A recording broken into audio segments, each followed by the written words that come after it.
Hey, what's up everybody? My name's Royce and today I'm going to be unboxing both the iPhone 11 and the iPhone 11 Pro. Now my wife was kind enough to hold off on opening her phone, which she got the yellow iPhone 11 and I got myself the iPhone 11 Pro. Now you might notice this is not the iPhone Pro Max that most people are showing, and that's mainly because I decided to go back smaller. Since they do the same thing now, I don't need to get the bigger phone, my hand can stop cramping, and most importantly, I can reduce the amount of times that this happens. Oh, dang it! So yeah, I went with the smaller iPhone 11 in midnight green. So without further ado, it's now time to take off this nice piece of plastic here on the iPhone 11.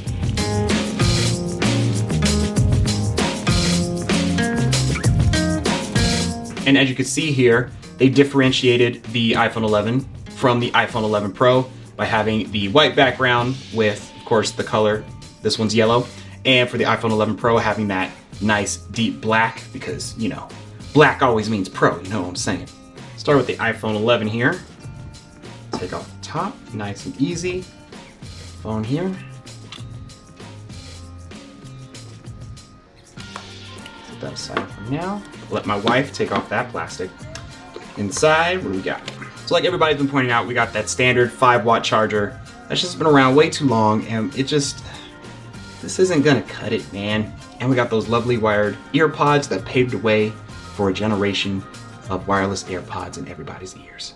And we also got standard Lightning to USB-A cable here. Now move on to the iPhone 11 Pro. Take off that lid, nice and slow.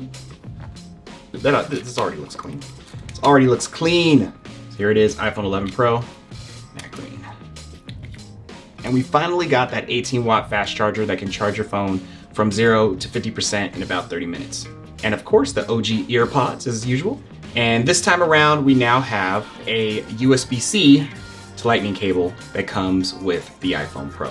So the USB-C cable, it's fast charger, they're touting as one of the reasons why it's considered the Pro version over the iPhone 11. And of course, both come with their own manuals, which has instructions on how to do stuff, which I don't read, I don't need it. And of course, those Apple stickers. And like I said, I'm gonna wait for my wife to take off the wrapping on the iPhone 11 because you never wanna rob anyone of the amazing pleasure that is removing the wrap from a brand new iPhone. It's just, I would be a monster to rob her of that. But for me, it's all fair game. You know what I'm saying? I'm just, woo! Too clean, too clean. This back finish, this feels really nice right here. This is definitely some great material. And what I've been seeing from a lot of reviews, which actually kind of is true, since the glass is just like in tune and embedded with the body of the phone, from a certain angle, it actually looks like there is no camera bump, but you know, there is. You have to get really close to see. When you turn to the side, you can see it. For me, other than the fact that you got 3 lenses staring at you, it's not as in your face as the bump was on the XS going down back to when they introduced that dual camera design in the iPhone 7 Plus. And the same goes for the iPhone 11 because aside from missing that 3rd lens, the design is pretty much identical. So that bump just really grooves in with the rest of the body. And because of the larger camera bump, they had to move the Apple logo straight to the middle of the phone, which I think should have been how it was in the beginning. And if you couldn't already tell, since this is the iPhone 11 Pro and not the Pro Max, the iPhone 11 is actually slightly bigger from the iPhone 11 Pro, and that's because the iPhone 11 Pro has a 5.8-inch screen and the iPhone 11 has a 6.1-inch screen. Also, the bezels on the side of the iPhone 11 are slightly bigger than the iPhone 11 Pro, although without putting them side by side, you probably wouldn't notice.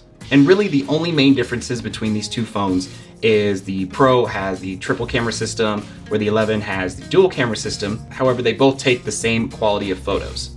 The iPhone 11 Pro has an improved OLED display, where the iPhone 11 still has an LCD display, although it's still really nice.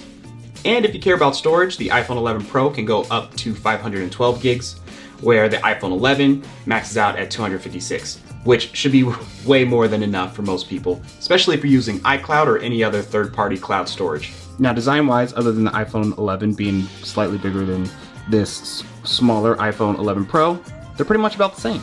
The only difference I could see is the placement of the SIM card tray.